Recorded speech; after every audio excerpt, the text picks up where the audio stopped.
I'm Brittany Lewis with Forbes Breaking News. Representative Dan Crenshaw questioned EPA Administrator Michael Regan at a House Energy Committee hearing on Tuesday. The Texas Republican grilled Regan on a White House report that says fossil fuels would not benefit communities. Crenshaw said, quote, "According to the environmental justice warriors, vulnerable communities do not need electricity." Take a listen to the EPA Administrator's response here. Thank you, Mr. Chair, and thank you to Administrator Regan for being here today. We appreciate it. I wasn't going to bring this up, but you were just talking about the Justice 40 initiative, which is a White House report, and it lays out what kind of projects and technologies would benefit communities, and then it lays out what kind would not benefit. And I have some concerns here, because on the list of projects on page 59 that, quote, will not benefit a community, this particular report lays out a list: fossil fuels, carbon capture, roads, research and development. It just says research and development. It doesn't even say what kind. It just wouldn't benefit a community. Nuclear energy is on that list. Pipelines are on that list. So according to the environmental justice warriors, vulnerable communities do not need electricity. I think you seem like a pretty reasonable guy. You can't possibly agree with every aspect of that report, right? You know, I'm honestly not familiar with the report Okay. you're referring Page 59. to. Check it out. Well, we were just talking about it. That's why I brought it Okay. up. Moving along, one of the concerns I have is that the rhetoric of this administration does not match the actions. And I've heard the president say a lot of things recently in the midst of an inflation crisis, in the midst of food shortages, supply chain problems. And he said a lot of things that I happen to like we need to increase our oil and gas production. We need to lower gas prices. He says we need more broadband and fiber optic cable, more domestic manufacturing of semiconductor chips, more wind turbines. He wants to replace lead pipes and improve our water quality. He wants to reduce our food prices. These are all really good things to want. But all of these goals require the very plastics and chemicals that EPA regulates. And this is my concern, because I think the EPA is in a position to be helpful here or not helpful. And based on the various proposals and actions from your agency, I have to question whether these goals are shared broadly in the administration. And I'll start with some examples. Let's start with semiconductor chips. So the idea is that we need more chip manufacturing domestically.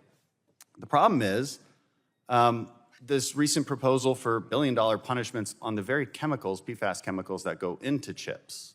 So why would we do that if we're trying to increase chip production here in the U.S.?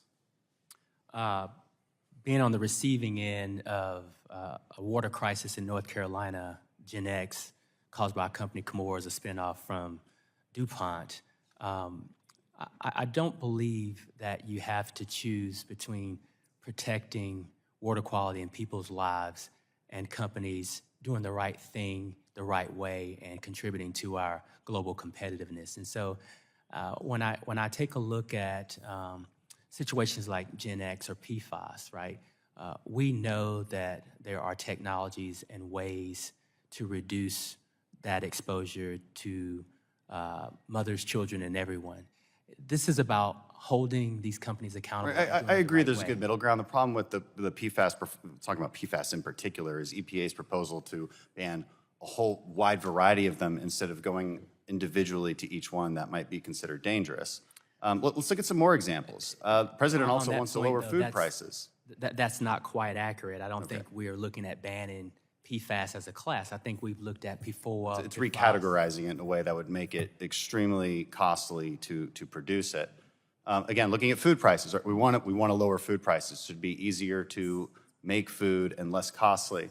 But EPA bans the use of one of the most widely used pesticides, and curtails another. And another example, the president commits to more oil and gas infrastructure. Actually, I loved this, ordered FERC to withdraw its proposal back in March, which would further limit the building of pipelines. But EPA actually wrote a letter expressing support for those same proposals. And this one I want to get to also. So this is plastic resin. It's produced in Houston. This is the kind of high-quality plastics that are used in biomedical devices, everyday devices, everything we need to reduce healthcare costs, deploy broadband, replace lead pipes, build out our infrastructure.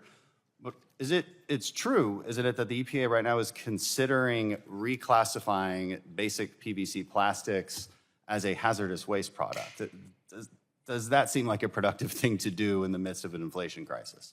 I think that what EPA is doing is taking actions to put the proper classification on any kind of potential But this can't possibly be a hazardous waste product, right? I mean, this is the kind of plastic that we would use for biomedical devices. We would put them in our bodies. Yeah, I think what EPA does is regulate processes. And so I think we have to look at not just the... You familiar with the makes- problem I'm specifically referring to? Yes. Yeah, okay. Yes. Yes, I am. And listen, I think that I've heard lots of things that we plan to ban and put a moratorium on permitting plastic facilities. I mean, like, there's a lot of I didn't say stuff out that. there. I said you're considering it, which is true. We're not. No. Yeah, you are. The answer is You're no. actually required to by a court case. Considering making PVC plastic. I'm just hoping that we you have guys no are gonna fight plans to that and ban. stop it. We have no plans to ban or put a moratorium on permitting plastic facilities. I didn't say ban, I said reclassify. Okay. Reclassify as a hazardous waste product, which would vastly increase the cost of doing business, which would vastly contribute to more inflation. That's why I'm asking about it, but I'm out of time.